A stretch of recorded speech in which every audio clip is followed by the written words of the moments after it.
Dear students, welcome to GCU Learning Management System. Dear students, Mass Spectrometry में हमने ionisation methods start किए हुए हैं, जिसमें हम इलेक्ट्रॉन आयोनाइजेशन और केमिकल आयोनाइजेशन डिस्कस कर चुके हैं। इसके अलावा हमने direct analysis in real time वाली केमिकल आयोनाइजेशन भी पढ़ ली थी, जो कि एक ओपन एयर टेक्निक है।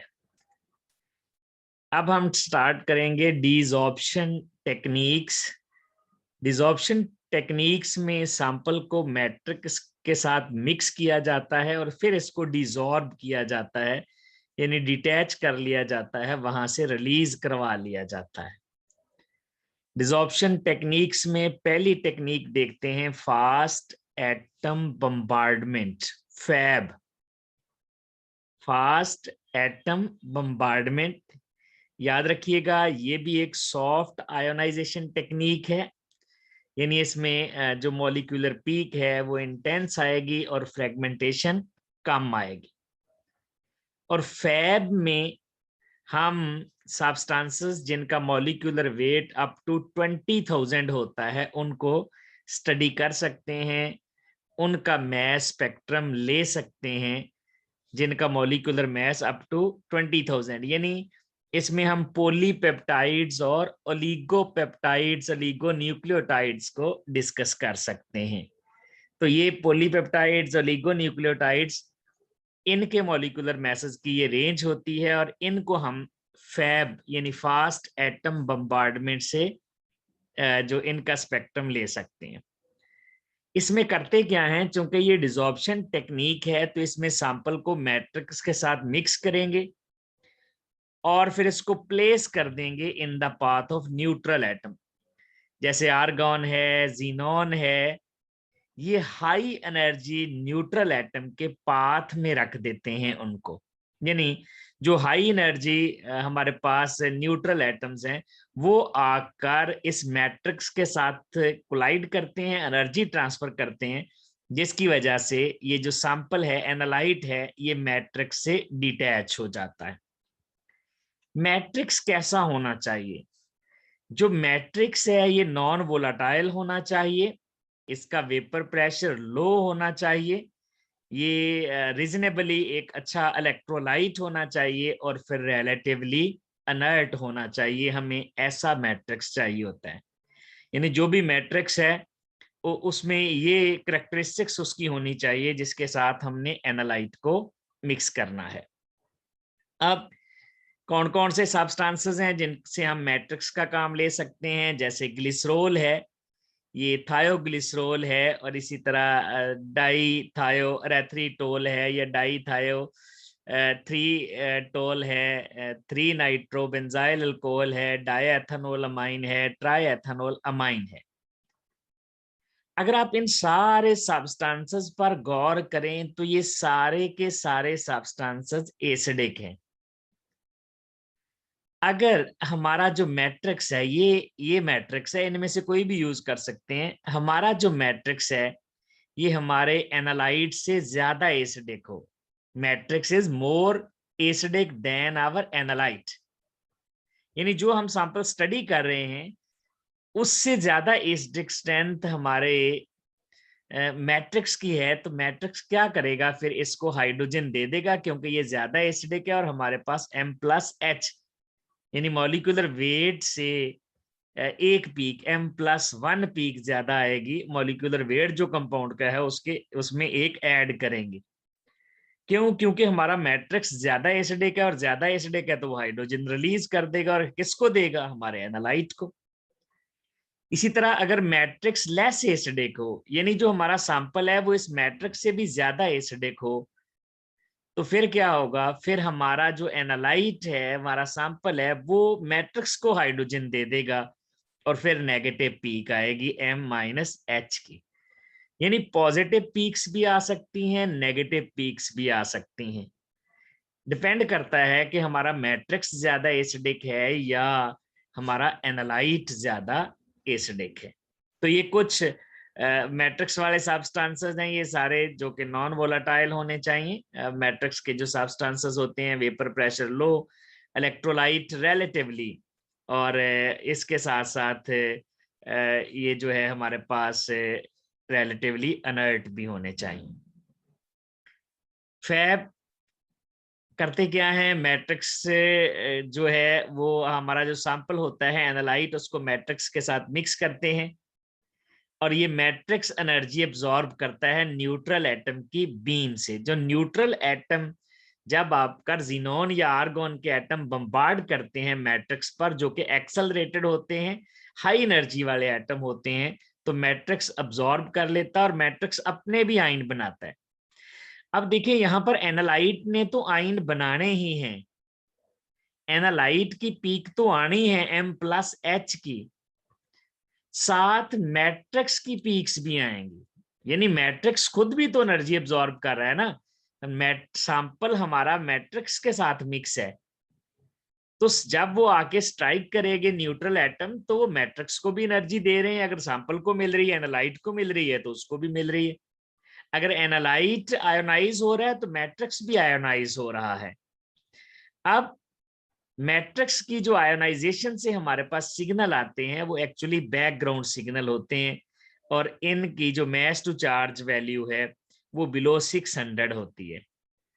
यानी बिलो 600 जो पीक्स आएंगी वो किसकी होंगी मैस स्पेक्ट्रम में, वो मैट्रिक्स की होंगी, और ऐसे ऊपर वाली जो है वो हमारा सब्सटेंस होगा, एनालाइट होगा, वो पॉलीपेप्टाइड भी हो सकता है, ओलिगो न्यूक्लियोटाइड भी हो सकता है।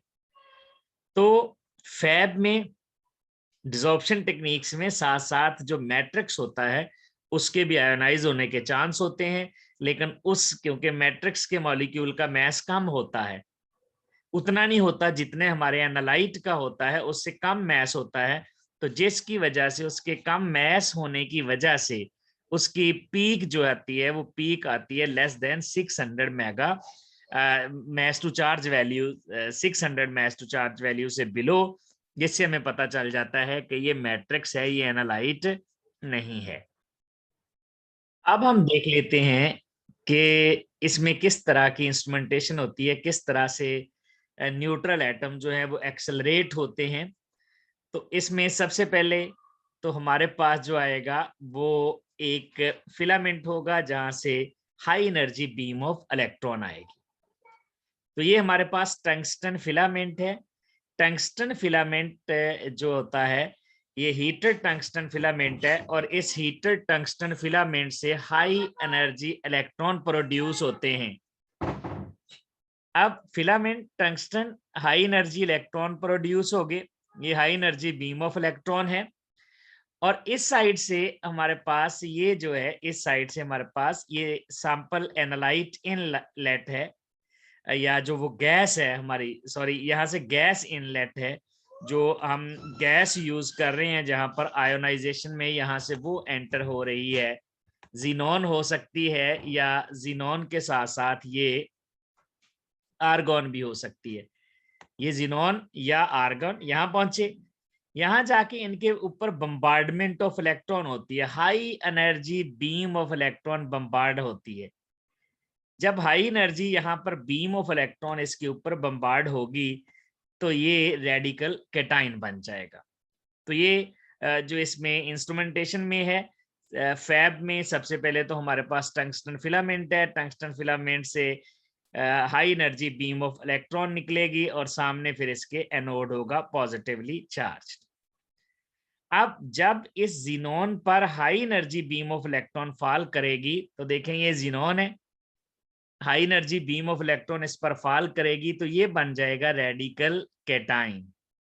एक इलेक्ट्रॉन ये था और एक इलेक्ट्रॉन जीनोन का भी निकल जाएगा, तो ये दो इलेक्ट्रॉन यहां से निकल जाएंगे, और ये हमारे पास बन जाएगा रेडिकल कैटाइन। अब यहां पर हमारे पास बन गए हैं रेडिकल कैटाइन जीनोन के, ये जीनोन के रेडिकल कैटाइन बन गए हैं यहां पर by high energy beam of electron.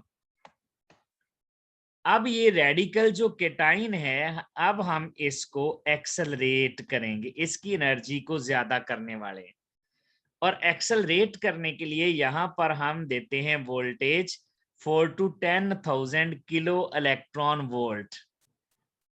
अब जब 4 to 10,000 या 4 to 10 किलो इलेक्ट्रॉन वोल्ट या 4,000 to 10,000 इलेक्ट्रॉन वोल्ट, तो ये जो हम यहाँ पर वोल्टेज दे रहे हैं, ये इसको जो हमारे पास रेडिकल कैटाइन बने हैं इनको एक्सेलरेट कर देती है। तो ये जीनोन के रेडिकल कैटाइन है। यहाँ हमने 4 to 10 किलो इलेक्ट्रॉन वोल्ट यहाँ पर इसको वोल्टेज दी है, तो ये यहाँ पर हो गए हैं एक्सेलरेट। अब ये जब एक्सेलरेटेड वाले, ये जो जीनोन रेडिकल कैटाइन था, अब ये रेडिकल कैटाइन जो है ये हो गया है एक्सेलरेट। अब ये जो एक्सेलरेटेड रेडिकल कैटाइन है जीनोन के, ये जाते हैं न्यूट्रल एटम का जो प्रोडक्शन एरिया है, ये वाला, this is neutral atom production area. यहाँ पर यहाँ है हमारे पास जीनोन के न्यूट्रल एटम। ये एक्सेलरेटेड, ये वाले एक्सेलरेटेड हमारे पास रेडिकल कैटाइन जब यहाँ पहुंचेंगे तो ये इसके साथ आकर कोलाइड करेंगे और अपनी एनर्जी इनको ट्रांसफर कर देंगे, जिसकी वजह से जीनोन के जो एटम हैं वो भी एक्सेलरेट हो जाएंगे। सबसे पहले तो जीनोन, इसके ऊपर इलेक्ट्रॉन की बम्बार्डमेंट की, रेडिकल कैटाइन, फिर इलेक्ट्रिक फील्ड दिया, इनको एक्सेलरेट किया। एक्सेलरेट करने के बाद ये गए न्यूट्रल एटम प्रोडक्शन एरिया में। यहाँ जाकर वो न्यूट्रल एटम से जाकर कोलाइड किए तो एनर्जी उस न्यूट्रल एटम को दे दी। अब न्यूट्रल एटम भी एक्साइटेड स्टेट में आ गया है, हाई एनर्जी स्टेट में एक्सेलरेट हो चुका है। अब ये जो एक्सेलरेटेड जीनोन एटम है, इनके पाथ में हम रख देते हैं सैंपल। ये हमारा मैट्रिक्स है। मैट्रिक्स के अंदर हमने ये रेड कलर में ये जो आपको ट्रायंगल सी नजर आ रही है, ये सैंपल है और ये पूरा मैट्रिक्स है। हमने सैंपल को इसके अंदर मिक्स कर दिया और फिर डायरेक्ट प्रोबिंग के जरिए, ये प्रोब है हमारे पास, डायरेक्ट प्रोब से हम ये सैंपल जो है पाथ में रख देते हैं। किसके पाथ में? ये जो एक्सेलरेटेड न्यूट्रल एटम है इनके पाथ में रख देते हैं इस तरह से। अब जब जीनोन आकर इसके साथ स्ट्राइक करता है एक्सेलरेटेड एटम, तो रिजल्ट क्या निकलता है? ये यहां से डिसॉर्ब हो जाते हैं, ये यहां से डिटैच हो जाते हैं सैंपल भी, और फिर जो मैट्रिक्स है वो भी। अब यहाँ पर मैट्रिक्स भी आयोनाइज हो सकता है, मैट्रिक्स भी आयोनाइज हो सकता है, लेकिन मैंने बताया कि इसकी पीक का मॉलिक्यूलर मास कम होता है और वो less than 600 mass to charge value पे आता है, जिससे हमें पता चल जाता है कि ये मैट्रिक्स है, वो बैकग्राउंड सिग्नल में चले जाएगा। अब यहाँ से जो एनालाइट डिटैच होगा, वो एनालाइट इस जो हमारा मैट्रिक्स होगा इससे प्रोटॉन लेके M+ H पीक बना देगा,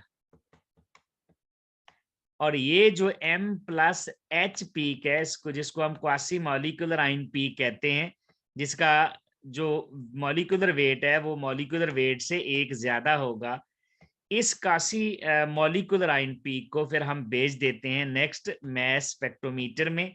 फिर वही काम होता है, एक्सेलरेशन के बाद मैग्नेटिक फील्ड के बाद डिटेक्टर है, उसके बाद सारी चीजें वही है जो हम मैस स्पेक्ट्रोमीटर में पढ़ चुके हैं।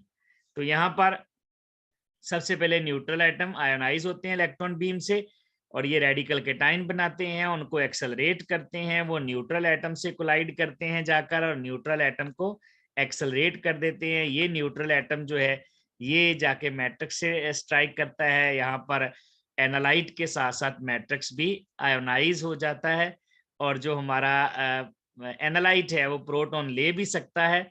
अगर वो प्रोटॉन लेगा तो पॉजिटिव वाली पीक बनेगी, अगर वो प्रोटॉन दे देगा तो मॉलिक्यूलर वेट एक कम वाली पीक बन जाएगी, जिसको हम नेक्स्ट मैस स्पेक्ट्रोमीटर में स्टडी कर लेंगे। तो इस तरह जो फैब है, फास्ट ये एटॉमिक बम्बार्डमेंट टेक्निक जो है, इसमें हम आयोनाइज करवाते हैं। ये डिसॉर्प्शन टेक्निक है क्योंकि हमने सैंपल को यहाँ सरफेस से डिसॉर्ब किया है, उसको डिटैच किया है, उसको रिलीज करवा दिया है। ये था डियर स्टूडेंट्स हमारा एक छोटा सा लेक्चर फैब के बारे में। नेक्स्ट हम मुख्तलिफ जो और डिसॉर्प्शन टेक्निक्स हैं उनको भी डिस्कस करेंगे, जैसे माल्दी है या फिर फील्ड डिसॉर्प्शन है। Thank you very much.